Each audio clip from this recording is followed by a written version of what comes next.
अस्सलाम वालेकुम। मेरा नाम डॉक्टर नवीद शहजाद अहमद है। मैं फ़ेलो एंडोक्राइनोलॉजिस्ट, मेडिकल स्पेशलिस्ट और डायबिटोलॉजिस्ट हूँ। आज ये वीडियो बनाने का मकसद आपको बताना ये है कि ईद पे आपने जो डायबिटिक पेशेंट है हमारे और जो आम दूसरे लोग भी हैं उन्होंने एहतियातें कैसे करनी हैं। डायबिटिक्स को चाहिए कि एक तो वो अपनी दवाइयों को रेगुलर लें, मीठे से परहेज़ करें। ये तो एक जनरल एडवाइस है जो कि हम अपने सारे मरीज़ों को देते हैं।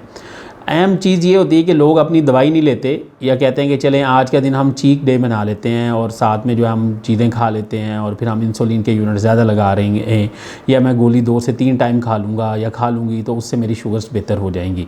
तो आपने बिल्कुल एक तो इस चीज़ को अवॉइड करना है ताकि आपकी शुगर्स जिस तरह रमज़ान के दौरान कंट्रोल है और रमज़ान के बाद भी कंट्रोल हो। रमज़ान का महीना तकरीबन ख़त्म होने को है और इसके दौरान हमें चाहिए कि हम जितना परहेज़ कर सकते थे वो करें और जितनी अपनी ज़िंदगी में इत्तदाल पसंदी को लाना चाहते थे वो लाएं, क्योंकि डायबिटिक्स के लिए रमज़ान जो है वो एक नेमत से कम नहीं है। आम लोगों के लिए भी है, लेकिन डायबिटिक्स को ये चांस मिलता है कि वो अपनी शुगर्स को अच्छे तरीके से कंट्रोल कर सकें, अपने खाने में इत्तदाल पसंदी ला सकें, 2 मील पॉलिसी के ऊपर आ सकें, यानी कि 2 खाने खाएँ, एक सहरी में एक इफ्तारी में, और बहुत ज़्यादा मीठे शरबत ना लें। और रोज़ों के बाद जो है वो ईद जो है वो इसी तसलसल को मेंटेन रखने के लिए वो काम करें ताकि वो इन चीज़ों से बच सकें और ईद के बाद जो है वो शुगर्स की वजह से उनको अस्पताल लैंड ना करना पड़े।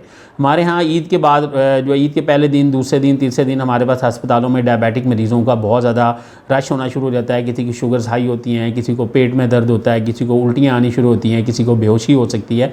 तो इन सारी मुश्किलात से बचने के लिए और अपनी ईद को पुरमसरत रखने के लिए ज़रूरी है कि आप अपने लिए अपनी दवाई का इंतखाब अच्छे तरीके से करें और मीठे से परहेज़ करें। साथ में समाजी फ़ासला इख्तियार करें ताकि ये जो कोरोना के दिन हैं, कोविड के दिन हैं, इसके दौरान हम अपने आप को इस मूजी मर्ज़ से भी बचा सकें जो कि हमारी ज़िंदगियों को बहुत ज़्यादा मुश्किलात का शिकार करता जा रहा है।